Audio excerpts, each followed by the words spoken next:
Hi everyone, today I'm going to talk about controversies associated with BitMEX.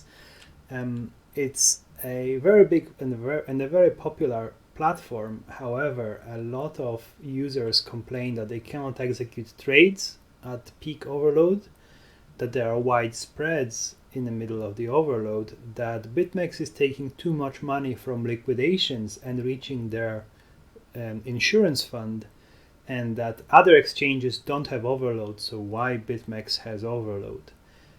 Please like, comment and subscribe. Please look at the links below, which will save you some money. So in this video, I'm going to talk about how much heavy lifting BitMEX has done to get where they are now, about issues with 100x leverage, and how complicated it is to go to calculate balances on every tick, why everything in the world scales okay, but BitMEX doesn't. I will mention how they try to get optimal performance, what are the trade-offs, is the super safety of their engine, their risk engine needed in 2020, is such a big insurance fund needed in 2020.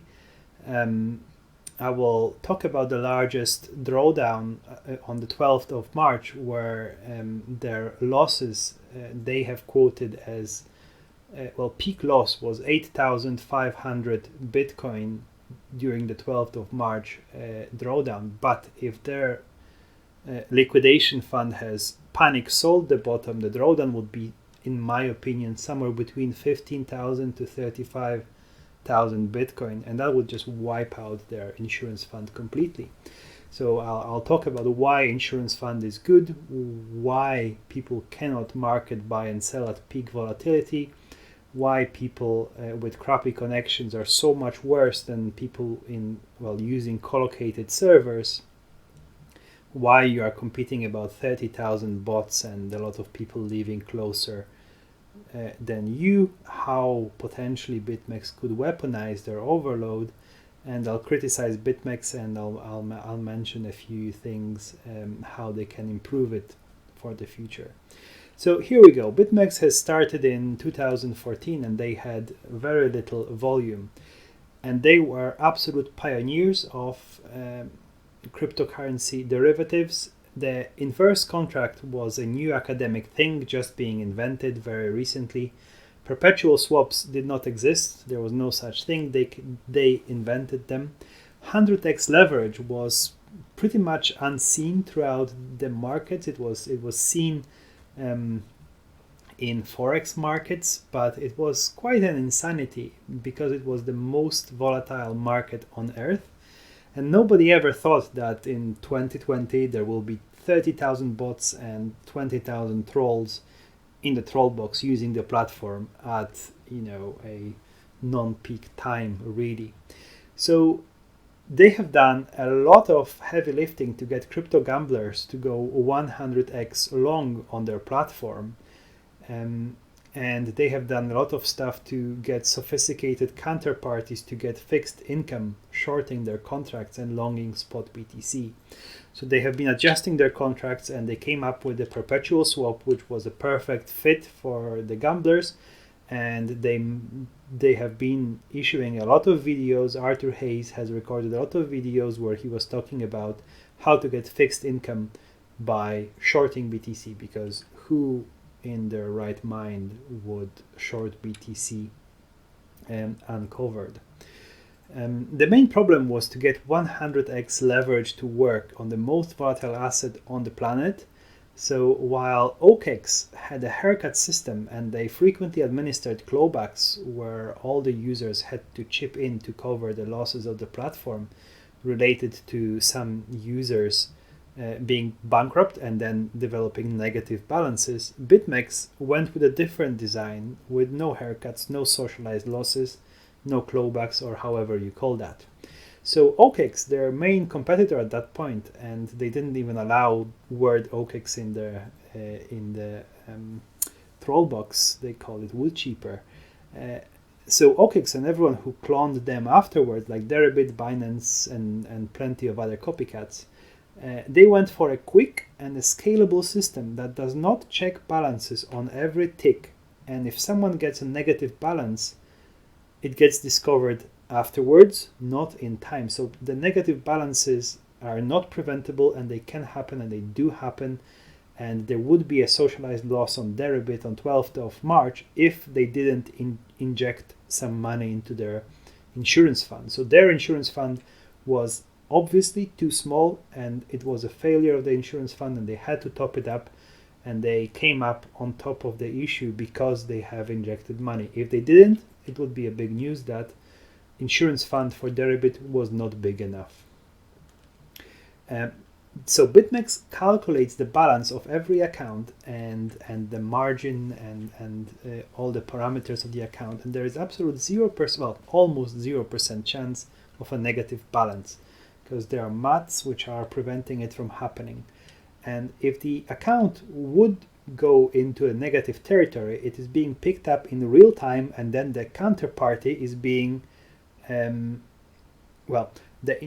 insurance fund should, if a party would go into a negative territory, then that party is being liquidated, and then the liquidation engine takes over their position. But if the liquidation engine has run out of the money, then that counterparty is being auto-deleveraged. That means that the position of the counterparty is being closed, and the more leveraged you are and the more in profit you are, the more likely you are to be auto-deleveraged. Not infrequently, the auto-deleverage happens at the top of the pump or at the bottom of the dump, so it's actually a good thing to be auto-deleveraged. And there was a funny Tron pump where pumpers and dumpers, they were pushing the asset until they all got auto-deleveraged, and then they just let it dump. So long story short, BitMEX is doing a lot of housekeeping on every single tick, and this is very labor intensive. And this is a sharp contrast to every other exchange, which is slightly more sloppy, letting the order flow, and they are patching holes, bleeding money afterwards, and that can result in negative balances. So, if you are trading against someone and you are informed that your counterparty can have negative balance and you have to pay for their negative balance, it would be nicer if every exchange had this feature. However, that would result in more overloads elsewhere. So it's a balance, and there is no right yes or no answer. So that's why everything in the world scales okay, but BitMEX doesn't, more or less. But let's get into more details of that. Now here my expertise is limited. I'm not an engineer really. So my expertise is limited, but the overall gist is, as far as I know, and I may be incorrect, but you cannot have BitMEX engine running on multiple cores talking to each other. It needs to run the risk engine on a single core. Now, if two cores run the engine and talk to each other, they may not be able to communicate about a bankrupt party with its counterparty on another core, and then one party goes bankrupt.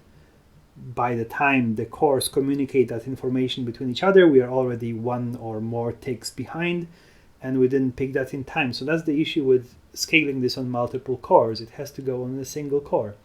Now, what was your CPU speed in 2014, and what's your CPU speed now? It's pretty much the same. The power of a single core has not increased too much. We now have much more cores, and that gives us much more processing power. But if you have an application which cannot scale into multiple cores, the multiple cores are of no benefit to you.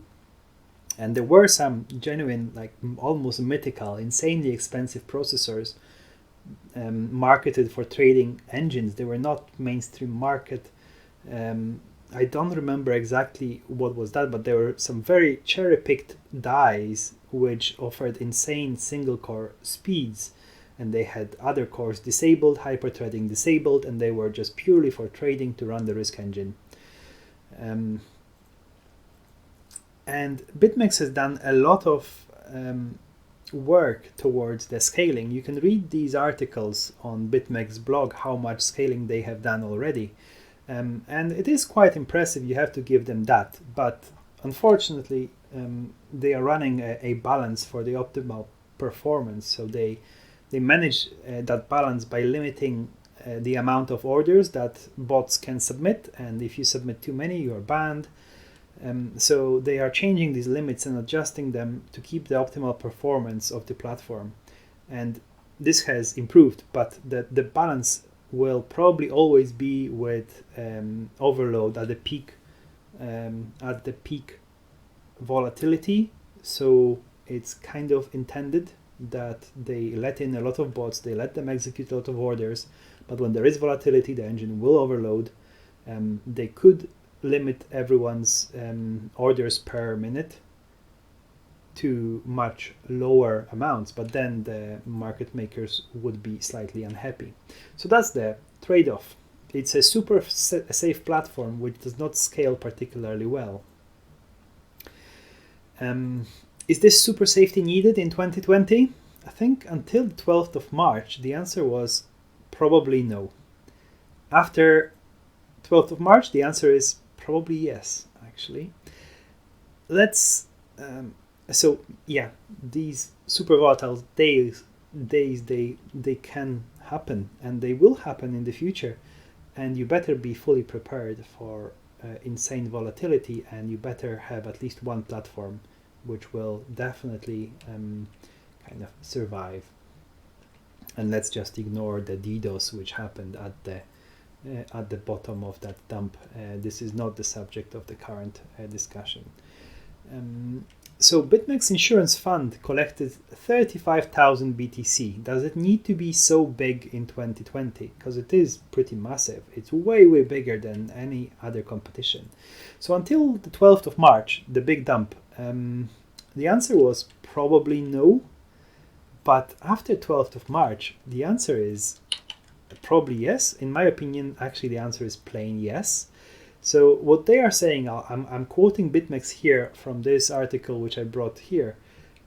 On the 12th and 13th of March, these days brought unprecedented volatility. During this period, the largest unrealized loss on liquidated positions not yet exited by the liquidation engine was 5,600 BTC, so unrealized loss. If the liquidation engine algorithm had chosen to close its outstanding position at mark price, assuming sufficient liquidity, which was not instantly available, the largest total drawdown from the peak balance on 12th of March would have been 8,500 BTC. Now, the swap has not been trading at mark price. It was trading way below the mark price, and that allowed you to have an excellent opportunity buy trade there. But that's again not the subject of my discussion. This is something I've discussed on my Twitter. It was not possible to sell at mark price. You had to sell much lower than the mark price. I think it was even $500 per Bitcoin lower. Also, there was no sufficient liquidity, and they have acknowledged that. So that 8,500 BTC loss, in my opinion, if the liquidation engine was to panic sell at the bottom, the drawdown would have been somewhere between 15 and 35,000 BTC. So by holding this position, the insurance fund has prevented the auto deleverage on this crazy day, and there were no auto deleverages on XBT USD swap on that day. But yeah, the estimated the drawdown estimated by me is somewhere between 15 and 35,000 BTC, and in my opinion, it would there was a significant probability of the fund being completely wiped out, pushing the swap price to $1,000 per BTC. That would probably trigger the auto deleverage and instant V-shaped recovery after that. But I may be completely wrong. Maybe it would just stop at 10,000 BTC drawdown. But certainly there was not there wasn't sufficient liquidity. The mark price was not the price at which they could have exited. So this 8,500 BTC loss is very, very conservative. fine. So why is the insurance fund good? Like, why would you prefer to use BitMEX, to hold your funds on BitMEX rather than anywhere else? If BitMEX randomly runs into some regulatory issues, gets hacked, or accidentally loses their Bitcoin, they can use the big fund to cover for the loss. If, like in the case of Mt. Gox, something happens to them and they go into liquidation, you are the creditor and you have claim to the money in the insurance fund. So this is their money. They can do whatever they want with it. They can spend it on a yacht. They can close BitMEX and buy some really nice boats. But if the company goes into liquidation, these funds are available to you as the creditor and the user, and that provides you with a lot of safety. Now, do you want to keep your money in the hands of people sitting on excess of 35,000 BTC, or in hands of some broke fake volume exchange, which has appeared just a year ago? Now, another controversy is with the overload, why can't I market buy or sell at the peak volatility? So it's a risk engine which is being overloaded at volatility. There is a queue of trades that are to be executed, and at every tick there needs to be a lot of calculation, and these ticks and these calculations that are supposed to be executed at the peak volatility, they kind of fall behind, and the queue just grows into a larger and larger queue. And at some point, it's very, very difficult to join the queue. So you enter the queue and you need to communicate with the server.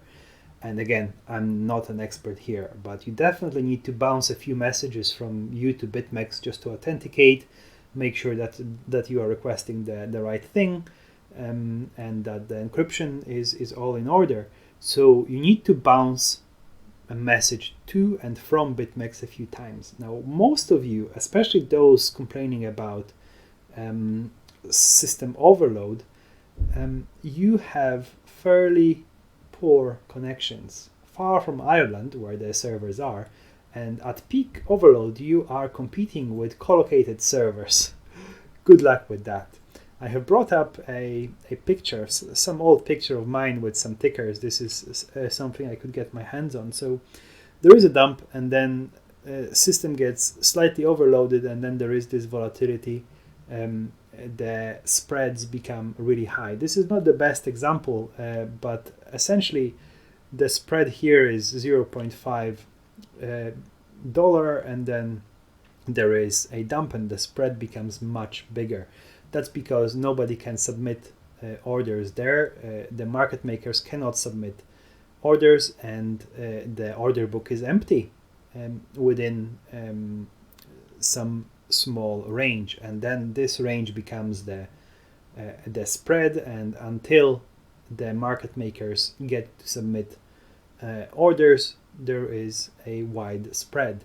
Now, you can submit orders which appear there. If you submit some stop orders, they will execute, and if you time and if you put your stop order in the correct place, you can submit a stop limit order, which will appear in the middle of this order book if you are lucky and if you are well planned for this, and you will take advantage of this spread. But most of you probably will not do that, because you will probably need a bot, a clever bot for that.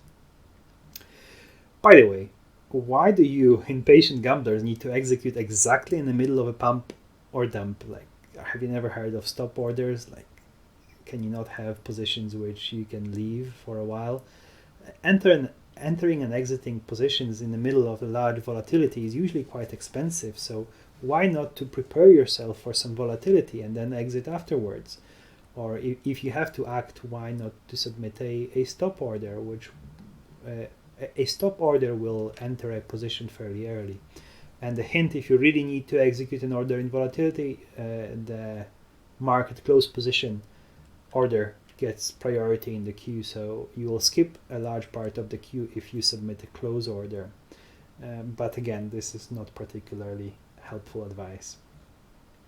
I have used BitMEX on excellent connections and experience was great even at overload. I have also used BitMEX on shitty connections, and I was really struggling even when there was no volatility. So from my first-hand experience, You need to have a good low latency connection. If you can't execute faster than others, it's your fault. Like, why are you moaning about BitMEX not putting you in the front of the queue if you cannot be bothered to collocate your server there? Some orders in the when in a queue is long, these orders cannot be executed at all. Their unscalable engine is to be blamed for that, but I believe it treats everyone fairly. I can be wrong, but I believe it treats all the users fairly. At peak volatility, the collocated server will always be faster than you, and it will join the queue earlier. And then if you multiply this by 30,000 bots, which are now present in the troll box, well, not on the testnet. Yeah, and if you join the competition with people living in Ireland who have pretty good ping to Ireland server, you end up pretty late in the queue, and that could be the reason why you cannot execute. Now, I don't know, but I guess that BitMEX does not weaponize their server overload to make their internal market maker desk more profitable, but they may do it secretly. I just can't tell. So let's criticize BitMEX a little bit. What they do badly, hands down, are withdrawals. They kind of spam the mempool badly, and they lift the fees. This is a poor use of blockchain space. They do very little batching. It's a real shame. They should be, well, I've been moaning to them about this in the past, but I have stopped already. You should be complaining about this every time you send them a support ticket. Maybe at some point they will listen. Now, they have this excellent super safe engine which doesn't scale, and they try not to overload it too badly by adding some shitcoins. So they have removed some shitcoins.